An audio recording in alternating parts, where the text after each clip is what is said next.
masses get bombarded by both the philosophical and social questions regarding hijab. A common argument raised is, where does it say in the Quran that we must wear hijab? People argue that the Quran doesn't specifically command us to wear the hijab, as in head coverings. It only generically talks about the notion of modesty and chastity. How would you answer those who say that the hijab is not wajib and the Quran does not command us to wear the hijab? The question is, where in the Quran does it tell us to wear the hijab, as in head coverings? How would you answer such people? Keep watching.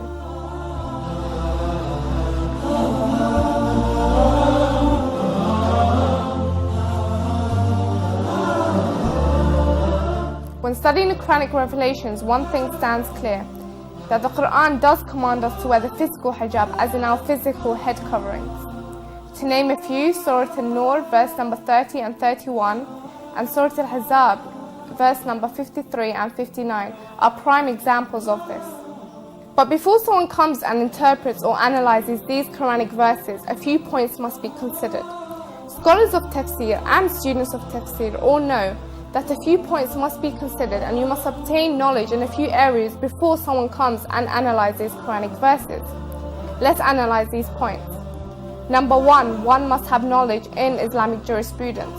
Number 2, one must have knowledge in Arabic grammar. Number 3, one must have knowledge in narrations in hadith. Number 4, one must have knowledge in pre-Islamic Arabian culture. And number 5, one must have knowledge in pre-Islamic Arabian poetry. Once someone has grasped these 5 aspects, then they can come forward and analyze these Quranic verses. So now let's move on to the Quranic verses which talk about hijab. And we see in Surah An-Nur, which is Surah 24, verse number 31, it says, "And tell the believing women to cast down their looks and to guide their private parts, and to not display their ornaments except what seems present."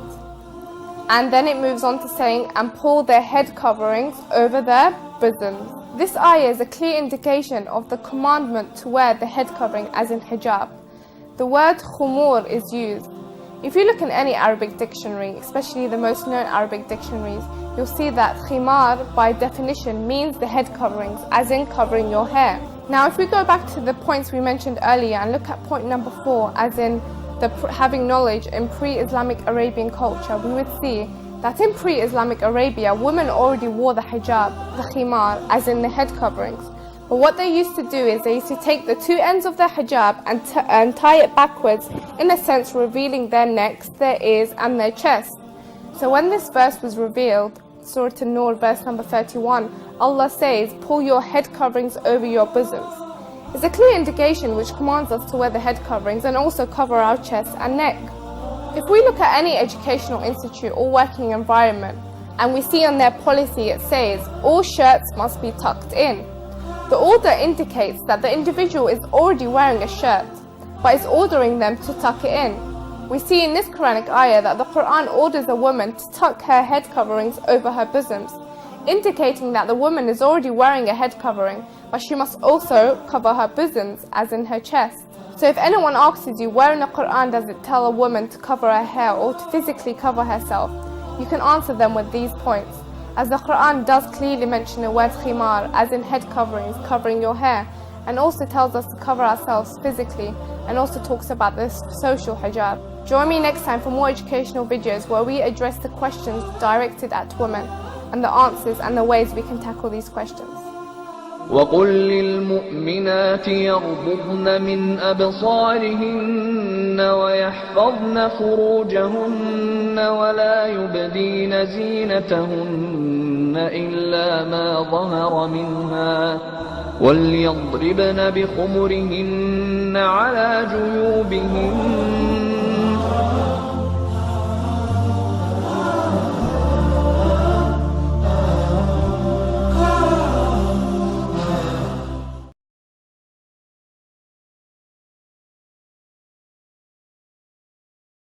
Ladies, there's something you should know about hijab.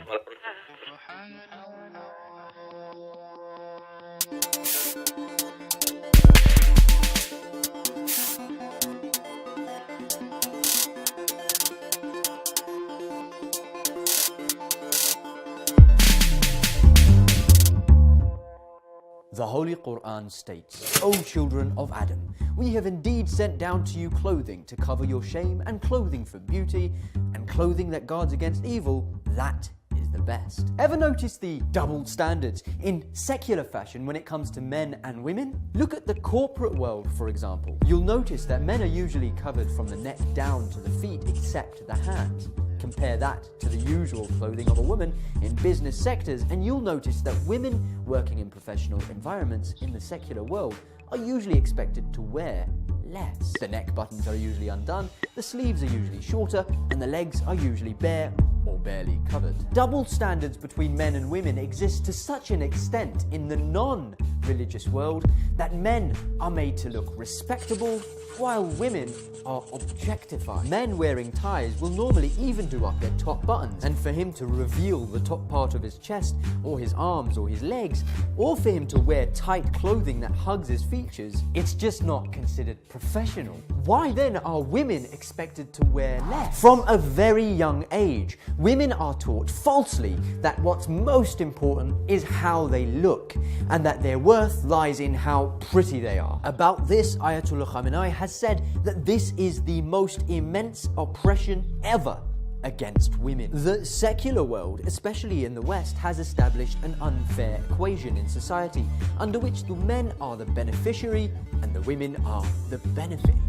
Knowingly or unknowingly, willingly or unwillingly, women end up acting in such a way as to please the expectations of men. I mean, the ancient Chinese used to practice foot binding, which used to mold their feet into tiny shapes and prevent women from being able to walk normally, just because men found it beautiful.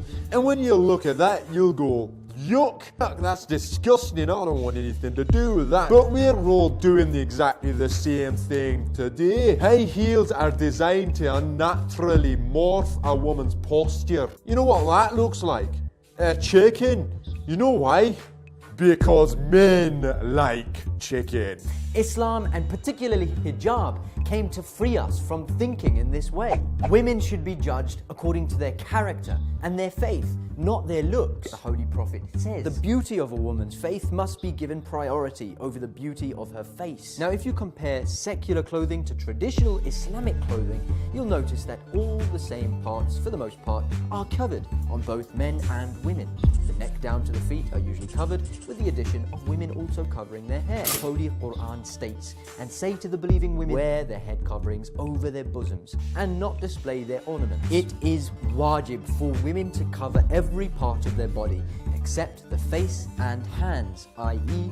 that which appears thereof. That includes the feet and the ears. The clothing must not be too tight so that it hugs against the body. So say bye-bye to those skinny jeans and leggings. Nor should it be transparent. Yes, it's difficult, very difficult. But the Holy Prophet said, the best of deeds is the hardest of deeds. And while observing the rules of hijab is wajib, that doesn't mean that women who observe it won't be rewarded and elevated in the eyes of Allah to an extent which is uncomparable to that of a man's. Well, wait just a second. Hijab doesn't just end with physical hijab. There's a social hijab as well, lasses. There might be a sister out there who observes an immaculate physical hijab, and when it comes to interacting with brothers, they be like, hi, my name's Kylie. It's so funny. And ease up with the text messages, will you? Sending your kisses and your love hearts and your winks. Oh, but it's nothing. Sister, for you it might be nothing, but for a guy receiving the messages, it's like...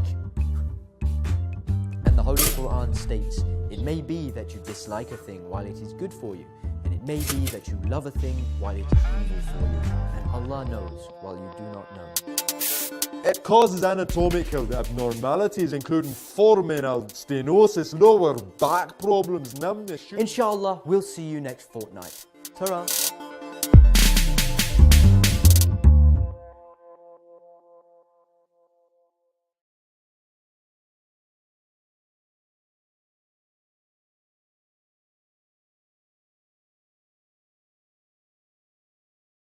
Every year, men spend billions of dollars to look at women with little clothing on, such as the annual Sports Illustrated swimsuit issue, or with no clothing on, such as on internet sites and in so-called men's magazines.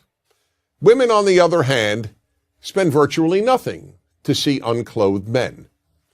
Why? Some say that the reason is that men are socialized into viewing women as sex objects, and that women are socialized into not viewing men as sex objects.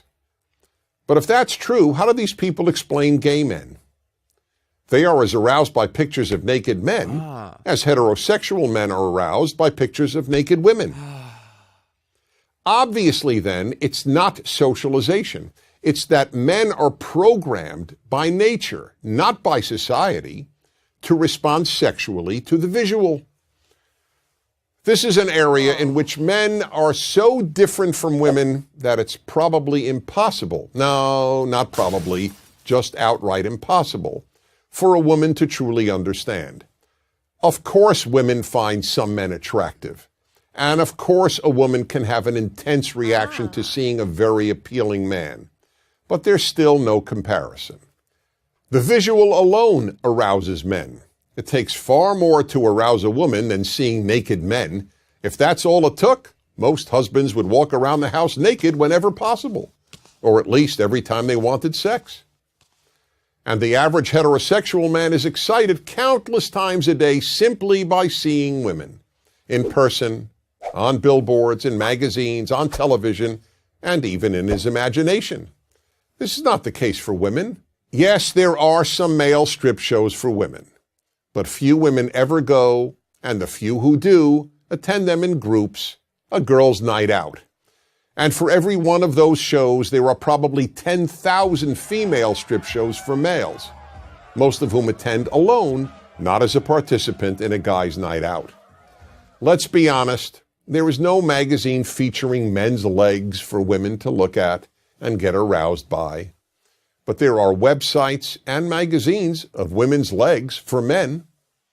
And are women paying to view topless men? Men pay good money to look at topless women. Again, that doesn't mean women never get turned on by merely looking at some men. Of course they do. But it's only some men, on rare occasion a stranger, and more usually a celebrity. Men get turned on by any sight of female flesh on almost any female. The effect of the visual in men is so powerful that it even amazes men. A man came over to me after hearing me lecture on male sexuality and said, "I've got a story to tell you. I was in front of a department store and the window was a seated mannequin. I couldn't believe it, but I found myself looking up her skirt." Here was a perfectly normal, responsible man who found himself looking up a skirt on an inanimate object shaped like a woman. That's how instinctive it is for men to look at female flesh. It's perfectly understandable that women cannot fully relate to this. But if a woman wants to understand male sexuality, the first thing she has to understand is the power of the visual. That's why you see ads on billboards, on TV, and in magazines for every sort of product a man might buy, accompanied by a scantily clad woman, or sometimes just part of her. I recall a famous liquor ad that showed a woman's legs and a bottle of tequila. No face, just beautiful legs. Would you ever see an ad showing men's legs? People would laugh. It would be considered absurd. An ad with women's legs is not absurd. It's alluring. None of this is in any way meant to excuse inappropriate male behavior. Men must always control themselves. But to deny the power of the visual on men is like denying that the earth is round. I'm Dennis Prager. To subscribe to our YouTube channel, click here. To help keep our videos free, donate here.